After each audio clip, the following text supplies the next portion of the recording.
Unidad 10, bienes de cambio y otras existencias. 10.1. Definición del rubro.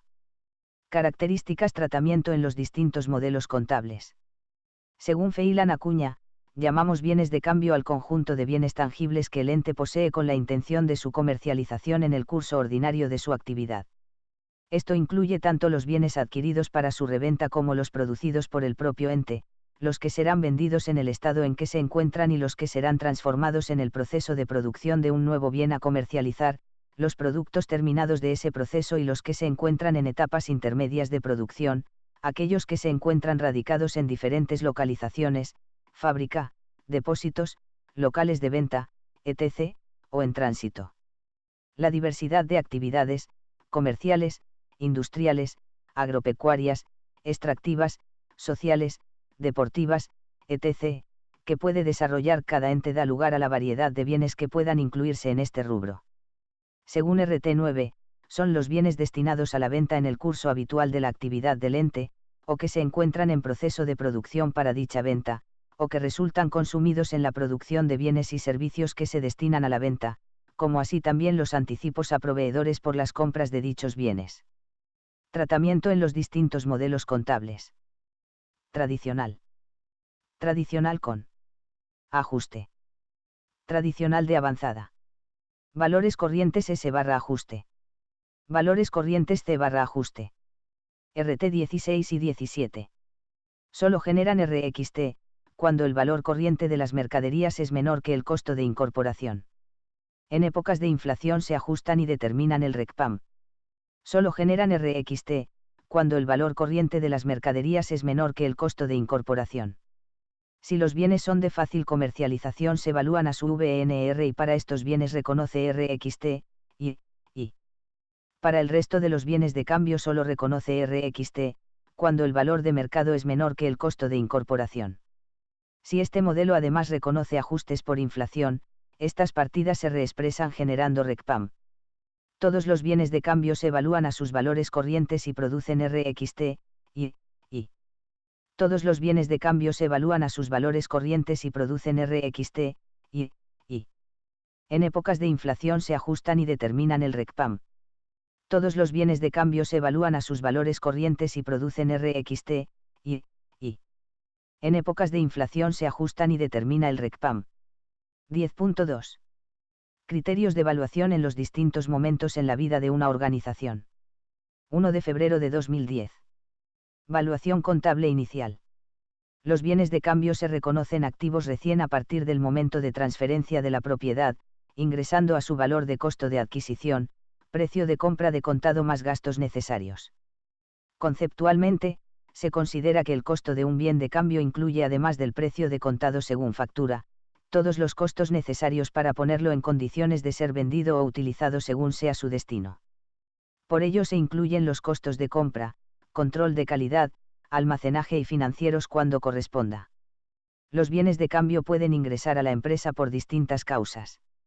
Bienes de cambio aportados por los socios, ingresan a su valor contractualmente fijado o reconocido como aporte, generalmente coincide con su valor de plaza.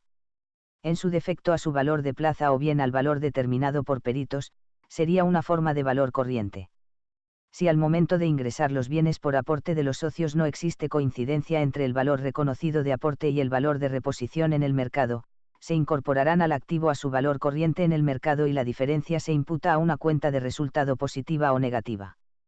Adicionalmente, en el caso de los bienes de cambio recibidos por aportes, se deberá verificar la capacidad económica de los bienes aportados, es decir, la posibilidad de generar ingresos en forma directa, con su venta, o indirecta, integrando otros bienes.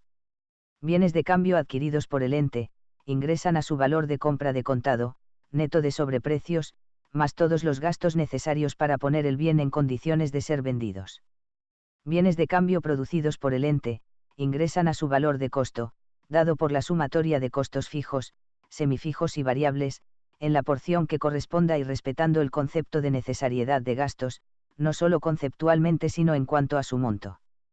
Los productos terminados de fácil comercialización se incorporan a su VNR.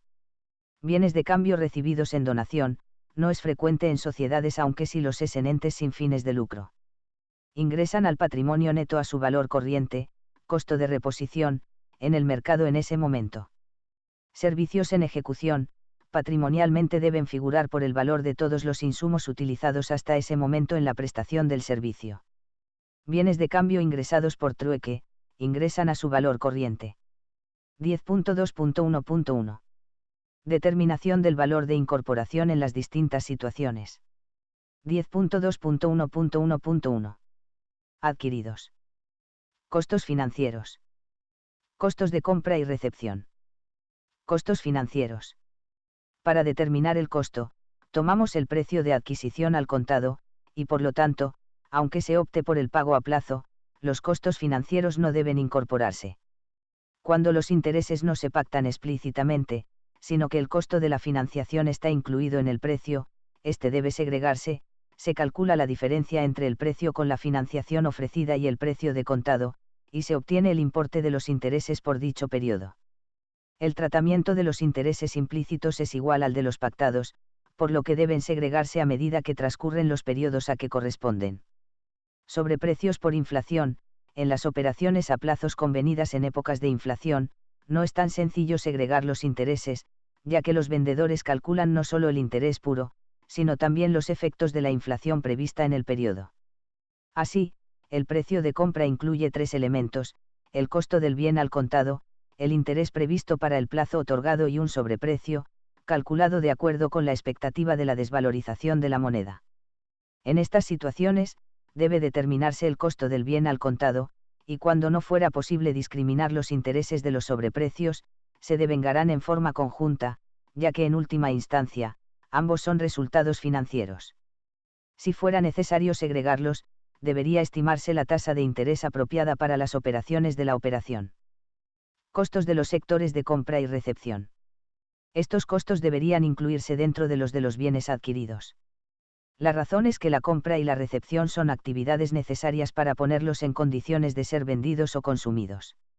Sin embargo, la aplicación de este criterio es infrecuente, quizá por aplicación del concepto de significación, ya que los costos de los sectores de compra y recepción no suelen ser importantes en comparación con los restantes costos de los bienes adquiridos. La distribución de los costos comunes de compra y recepción entre los bienes adquiridos debería responder a bases razonables y prácticas.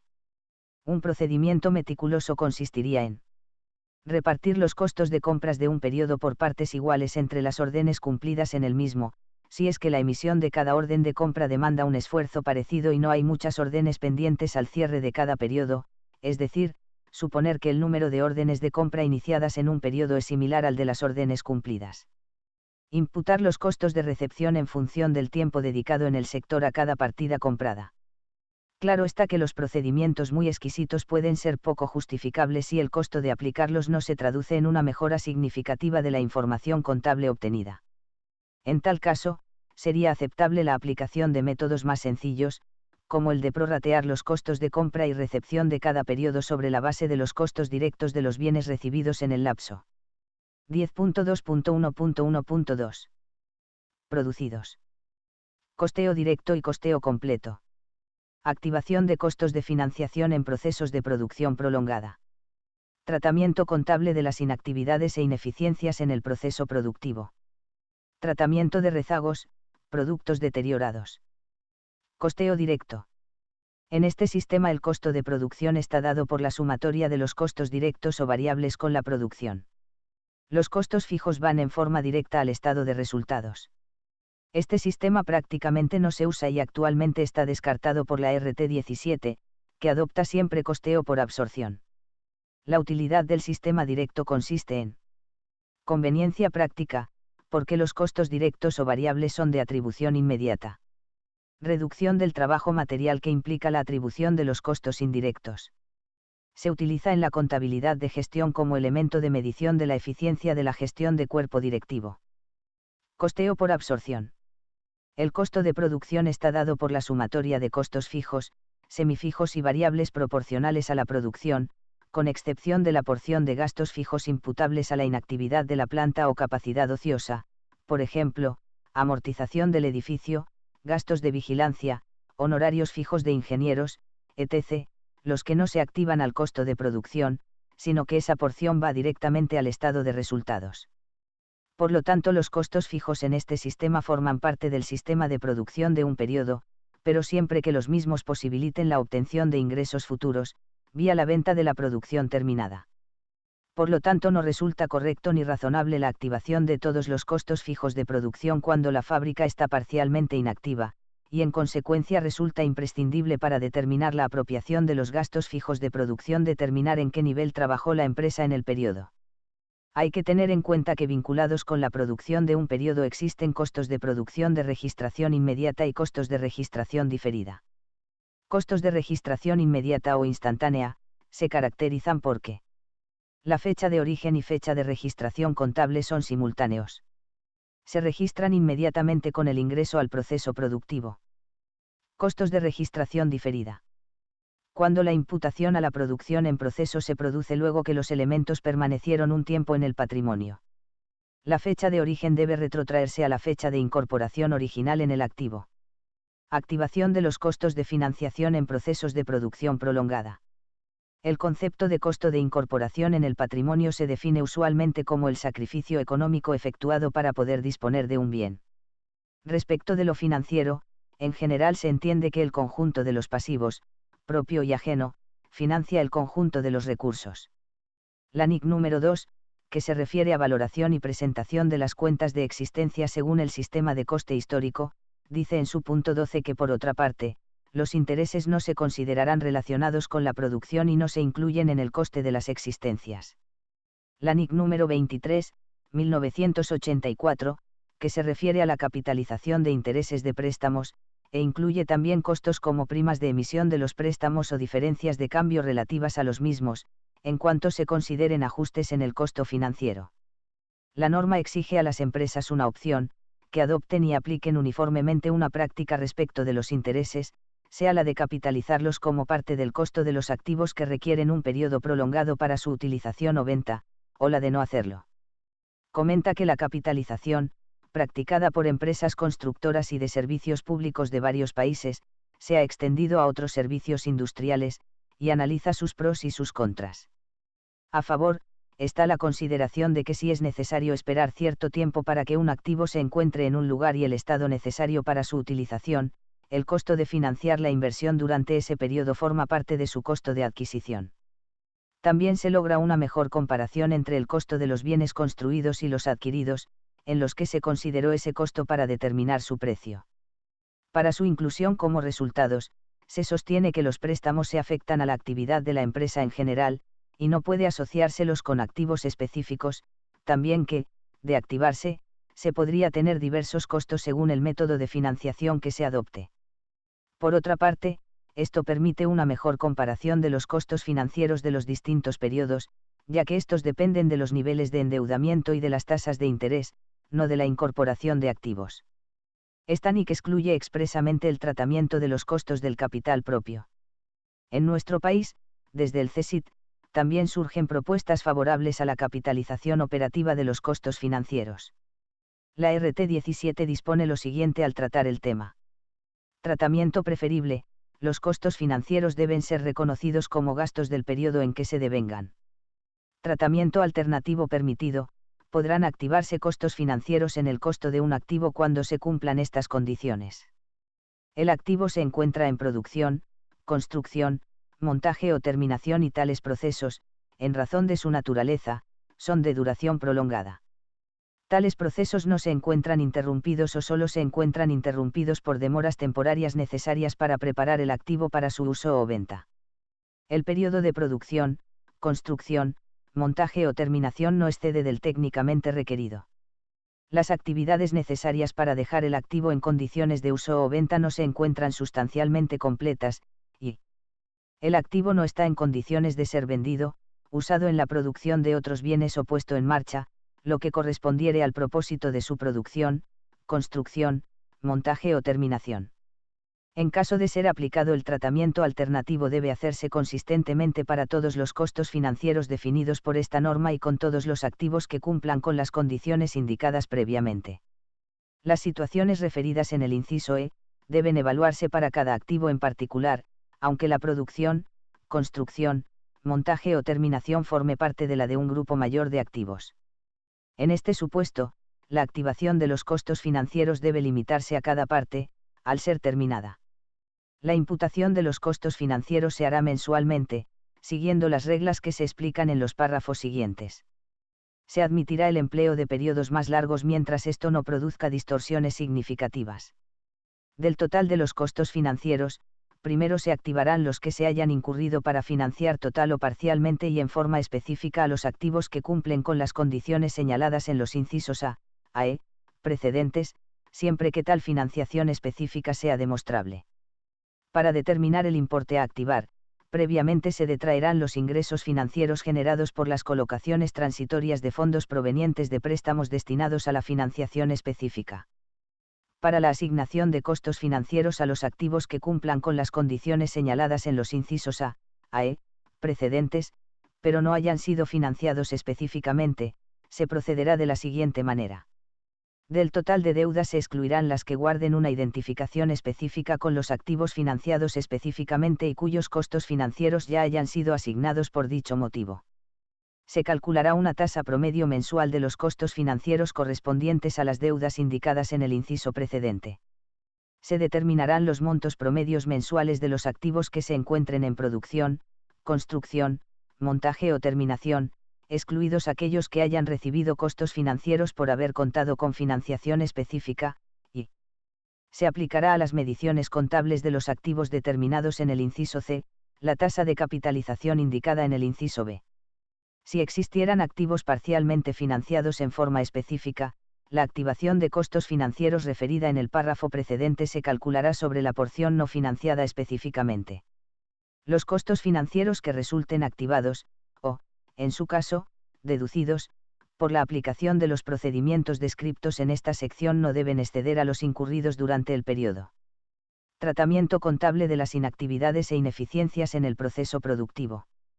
Tratamiento de rezagos, subproductos, productos deteriorados. La inactividad, parcial o total, implica que los gastos fijos siguen produciéndose, pero no existe producción a la cual asignar esos costos. En este caso, la imputación deberá efectuarse con cargo a resultados, sin afectar los costos del total producido en el periodo de actividad. Con igual criterio, también deberían adjudicarse a pérdidas del ejercicio los gastos que ocasionen la ineficiencia en la producción, desperdicios anormales de materias primas, etc. Los costos anormales originados por mermas de producción, deterioros, residuos, subproductos y otros no deberían integrar el costo del bien producido. Cuando las mermas o los desperdicios no son anormales, sino que surgen de las características del proceso o del tipo de materiales, se integrarán en el costo, al formar parte del sacrificio necesario para obtener el producto terminado. Esto ocurre con los elementos volátiles o los desperdicios normales que se producen en procesos como en cortes de telas u otros materiales en las confecciones. Si resultaran productos dañosos o defectuosos por impericia o accidente, se determinará la posibilidad de su venta a menor precio, como inferior calidad o segunda selección. En caso de que existiera mercado para los mismos, se los detallará en los inventarios asignándoles una evaluación de acuerdo con su estado, de lo contrario de los cargará a resultados. Con los desperdicios, habrá que comprobar si se trata de circunstancias inevitables del proceso normal de producción, y si existe o no valor de recupero. Un ejemplo de residuo con valor de recupero sería el aserrín en un aserradero. En cuanto a los subproductos, deberían tener su propio costo, determinado de igual forma que el de los productos principales, como en el caso de la extracción de petróleo y gas, destilerías, etc. La RT 17 dice al respecto: el costo de los bienes producidos no debe incluir la porción de los costos ocasionados por improductividades físicas o ineficiencias en el uso de los factores en general. La ociosidad producida por la falta de aprovechamiento de los factores fijos originada en la no utilización de la capacidad de planta a su nivel de actividad normal. Los importes correspondientes a cantidades anormales de materiales, mano de obra u otros costos de conversión desperdiciados, razonablemente determinables y que distorsionen el costo de los bienes producidos, no participarán en su determinación y deben ser reconocidas como resultados del periodo. El nivel de actividad normal es el que corresponde a la producción que se espera alcanzar como promedio de varios periodos bajo las circunstancias previstas, de modo que está por debajo de la capacidad total y debe considerarse como un indicador realista y no como un objetivo ideal. El número de periodos a considerar para el cálculo de dicho promedio debe establecerse con base en el criterio profesional, teniendo en cuenta la naturaleza de los negocios del ente y otras circunstancias vinculadas, entre otros, con los efectos cíclicos de la actividad, los ciclos de vida de los productos elaborados y la precisión de los presupuestos. 2 de febrero de 2010. Valuación periódica de los bienes. Distintos criterios de medición según la naturaleza de los bienes. 10.2.2.1. Bienes de cambio en general, adquiridos y producidos. Los bienes de cambio en general, se evalúan a su costo de reposición, y solo cuando sea imposible obtenerlo se utiliza su costo de origen. Si los costos estuvieran expresados en moneda extranjera, se convertirán a moneda argentina al tipo de cambio del momento de la medición. 10.2.2.2. Bienes de fácil comercialización. Se presentan aquí dos situaciones. Si están terminados, se evalúan a su VNR. Si están en proceso de producción, se evalúan a su VNR proporcional al grado de avance de la producción. 10.2.2.3. Bienes con procesos de producción prolongada. Tratamiento de la producción en proceso. Medición. Método del grado de avance. Productos intermedios. La medición contable de los bienes con estas características debería considerar el grado de seguridad de su venta. Esta podría considerarse virtualmente asegurada si se tratara de bienes de fácil comercialización. Su producción fuese a pedido y en cumplimiento de un contrato ya firmado. Cuando la venta es segura y los bienes están terminados, como valor contable de ellos debería tomarse su VNR, ya que los pasos sustanciales del proceso de generación de resultados pueden considerarse cumplidos. Si los bienes no estuvieran terminados y el avance del proceso productivo guarda una relación razonable con los costos incurridos, sería adecuado calcular el porcentaje de dicho avance y aplicarlo al VNR que se espera obtener de los bienes terminados, para así distribuir el resultado total atribuible a la producción entre los distintos periodos en que ella se lleva a cabo. Para otros activos, este procedimiento no es adecuado. Es lo que sucede con las plantaciones, en que el crecimiento no guarda una relación directa con los costos incurridos. En estos casos, puede ser conveniente recurrir a una tasación de un profesional experto. Tratamiento de la producción en proceso. Los ciclos operativos de las empresas tienen duraciones tan variables como diversos son sus productos. Según la duración del ciclo y las características de la industria, será innecesario evaluar la producción en proceso cuando éste es breve, por ejemplo en una panadería, y resultará lógico hacerlo cuando supere cierta duración. Cuando los procesos son prolongados, será importante medir los costos en diferentes etapas, como las bebidas que se añejan, las forestaciones, o los astilleros. Lazzati menciona 3 procedimientos, y reconoce múltiples combinaciones y variantes, para la determinación de los costos. Costos por órdenes, los costos de acumulan por lotes u órdenes específicas, sin especificarse por unidades, y se utilizan en contratos en los que los pagos se relacionan con las inversiones realizadas, como en los contratos con el gobierno. Generalmente se calculan sobre bases reales la materia prima y la mano de obra directa, y los gastos de fabricación se cargan a las órdenes en función de coeficientes predeterminados. Costos por procesos, los costos se acumulan por procesos o secciones, sin necesidad de segregar sus componentes, y se distribuyen entre las unidades producidas. Se utilizan para evaluar productos homogéneos que requieren un proceso continuado, industrias químicas, papel, etc. Periódicamente se determinan los costos unitarios promedio de cada departamento y se acumulan a través de los procesos. Generalmente se basan en costos reales, pero pueden ser predeterminados.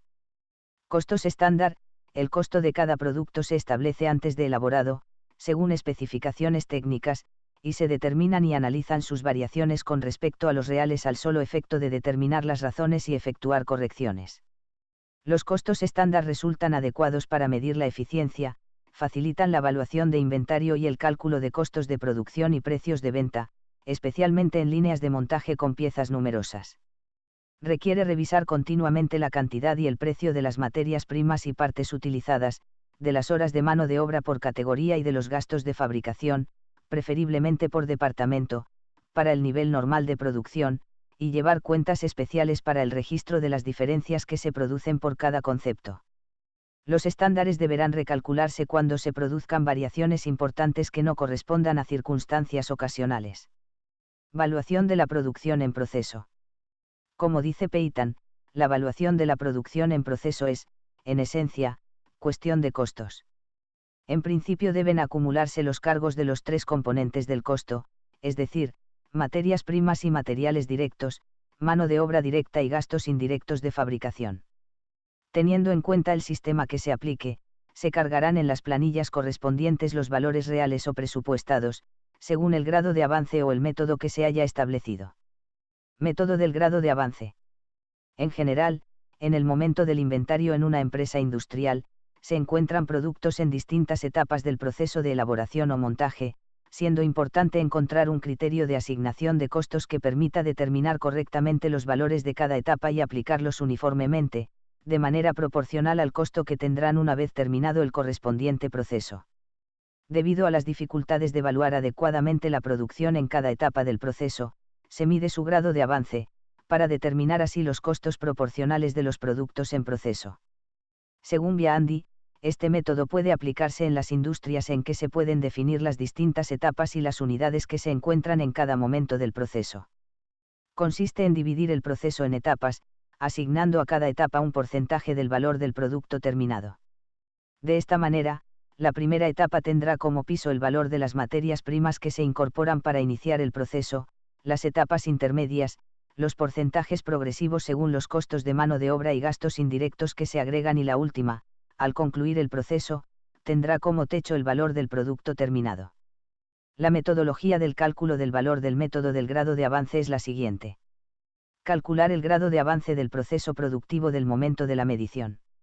Aplicar el porcentaje determinado al valor neto de realización que se espera obtener de los bienes una vez concluido el proceso productivo. Para determinar el porcentaje de avance de la producción, se deberá determinar el costo incurrido hasta ese momento. Estimar los costos a incurrir faltantes para el completamiento de la producción del bien. En ambos casos deberán ser costos corrientes del momento de la medición, o en su defecto costos incurridos a moneda constante. Determinar el costo total que va a surgir por la suma de los dos importes anteriores. Por una operación de porcentajes hallar el avance de la producción. Costo incurrido x100 igual a porcentaje de avance. Costo total. Hay otros bienes con proceso de producción prolongada, y con venta asegurada en los cuales no resulta adecuada la aplicación de este método debiendo recurrirse a otros caminos alternativos. Es el caso de procesos en los cuales el incremento del valor de los bienes no guarda relación directa con los costos incurridos. El ejemplo más común es el de las plantaciones en las cuales el acrecentamiento de su valor no tiene relación directa con los costos conforme se van erogando. Productos intermedios. La evaluación de los productos intermedios obtenidos por el ente en una etapa, y que con posterioridad serán utilizados como materia prima de un nuevo proceso productivo, debería registrarse en forma separada. Y, cuando se concluye la producción de estos bienes, se deben incorporar al stock al valor corriente de ese momento de incorporación. Quedarán en stock como productos terminados o semiterminados a su valor de reproducción, hasta tanto sean incorporados al proceso productivo final. Cuando se los introduce como materias primas del otro proceso productivo, hay que darlo de baja al valor corriente de ese momento, registrando los resultados por tenencia, sería el resultado por la permanencia de estos productos intermedios, por el periodo transcurrido entre que el bien ingresó al depósito y volvió a salir para fábrica. 10.2.2.4. Bienes agropecuarios. Características. Criterios particulares de medición. Actividad agropecuaria. La actividad agropecuaria consiste en producir bienes económicos a partir de la combinación del esfuerzo del hombre y la naturaleza, para favorecer la actividad biológica de plantas y animales incluyendo su reproducción, mejoramiento o crecimiento. Definiciones. Los vocablos y expresiones utilizados en esta resolución técnica tienen los significados que se indican a continuación. Transformación biológica, comprende los procesos de crecimiento, deterioro, producción y procreación que produce cambios cualitativos o cuantitativos en los activos biológicos. Activos biológicos, están compuestos por los vegetales y animales vivientes utilizados en la actividad agropecuaria. Pueden estar en crecimiento, en producción o terminados. Activos biológicos en desarrollo, son aquellos que no han completado aún su proceso de desarrollo hasta el nivel de poder ser considerados como en producción, por ejemplo, árboles frutales, bosques, terneros, alevines, sementeras, frutas inmaduras, etc., cuyo proceso biológico de crecimiento no ha concluido, aunque se puedan obtener del mismo bienes secundarios como Mesiala y Sabals. Activos biológicos en producción, son aquellos cuyo proceso de desarrollo les permite estar en condiciones de producir sus frutos, por ejemplo, animales y plantas destinadas a funciones reproductivas, árboles frutales y florales en producción, vacas lecheras, ovejas que producen lana, etc. Activos biológicos terminados, son aquellos que han concluido su proceso de desarrollo y se encuentran en condiciones de ser vendidos, transformados en productos agropecuarios o utilizados en otros procesos productivos, por ejemplo, novillos terminados, frutos maduros, bosques aptos para la tala, etc. Obtención de productos agropecuarios, es la separación de los frutos de un activo biológico o la cesación de su proceso vital. En las distintas actividades agropecuarias adopta el nombre específico de cosecha, ordeñe, esquila, tala, recolección, etc. Productos agropecuarios, es el producido de la acción descripta en el punto anterior, por ejemplo, cereales cosechados, leche, lana, madera, frutos cosechados, etc. Mercado activo, para ser considerado activo a efecto de esta resolución técnica, un mercado debe cumplir con las siguientes condiciones. Los productos que se comercializan en él deben ser homogéneos. Deben existir compradores y vendedores en cantidad suficiente en forma habitual, es decir, que deben existir transacciones en la fecha o fechas cercanas a la de las mediciones contables, y los precios de las transacciones deben ser conocidos por los entes que operan en dichos mercados. Etapa inicial de desarrollo biológico, es la etapa que abarca desde las tareas preparatorias previas al desarrollo biológico propiamente dicho, hasta el momento en que razonablemente pueda efectuarse una medición confiable y verificable de dicho desarrollo utilizando estimaciones técnicas adecuadas, y que esta medición sea superior al valor de los costos necesarios para obtenerlo. Etapa siguiente a la inicial de desarrollo biológico, abarca desde el momento en que razonablemente pueda efectuarse una medición confiable y verificable de dicho desarrollo utilizando estimaciones técnicas adecuadas. Producción, es el incremento de valor por cambios cuantitativos o cualitativos, volumen físico y barra o calidad en los bienes con crecimiento vegetativo, como consecuencia de sus procesos biológicos. Medición. Cuando los bienes son de fácil comercialización, el criterio utilizado será el VNR. El resto de los criterios establecidos por la norma son: para aquellos bienes que posean un mercado activo en su condición actual, se utiliza el VNR. Para aquellos bienes que tienen un mercado activo pero que aún no han alcanzado el nivel de desarrollo apto para su comercialización, se encuentran en la etapa inicial, se utiliza el costo de reposición de los bienes y servicios para obtener bienes similares. Para aquellos bienes que tienen un mercado activo pero que aún no han alcanzado el nivel de desarrollo apto para su comercialización y resulta posible estimar los flujos monetarios futuros esperados, precio de venta, costos y gastos hasta la venta, y los riesgos inherentes al proceso de desarrollo, se utiliza el valor descontado del flujo de fondos a percibir. Para efectuar el descuento es necesario contar con una tasa libre de riesgos. En los casos que no pueda determinar el flujo de fondos descontados de manera confiable, se utiliza costo de reposición de los bienes y servicios para obtener bienes similares. Cuando es posible obtener los valores de mercado en la fecha de la medición o cercanas, se utilizan dichos valores. En el caso que la obtención del costo de reposición fuera imposible o muy costosa, se usará como sucedáneo el costo original. 10.2.2.5. Costos del almacenamiento. A diferencia de los costos de compra y recepción, los costos de almacenamiento se relacionan más con las actividades de producción y ventas que con las de compras, ya que, cuando se actúa racionalmente, los niveles estándar de existencia se fijan en función de lo que se espera vender o consumir, de la frecuencia de las compras y del tiempo estimado de espera para la recepción de los bienes. Normalmente, la retención deliberada de existencias importantes de bienes responde a especulaciones y no a necesidades operativas vinculadas con las compras. Por ello, estos costos no deben imputarse a los bienes almacenados sino a los costos de producción, cuando se refieren a materias primas, materiales, partes semielaboradas, productos intermedios o bienes en proceso de producción. Los gastos de comercialización en el caso de mercaderías, adquiridas o producidas, listas para la venta. Los gastos del área pertinente en los demás casos. 10.2.2.6. Valor recuperable de las partidas. El valor recuperable de las partidas es el mayor entre el VNR y el VUE. 10.3. Resultados provenientes del rubro, costo de ventas. Otros. 10.4. Inventarios. Valuación de inicio y periódica según norma internacional. La NIC 2 se refiere a las normas de medición para lo que denomina inventories, que en la traducción de la IASCF es inventarios y según la UE, existencias. Sus reglas de medición no alcanzan a obras en proceso resultantes de contratos de construcción, incluyendo los servicios relacionados con ellas. Los instrumentos financieros. Los activos biológicos. Inversiones en derechos mineros, exploración y extracción de minerales, petróleo, gas natural u otros recursos no renovables similares. La definición de existencias dada por la norma es que son activos poseídos para vender en el curso normal de la explotación, en proceso de producción de cara a esa venta, o en forma de materiales o suministros para ser consumidos en esa producción o en el suministro de servicios. El criterio de medición que utiliza la norma es coste o mercado, el menor valor.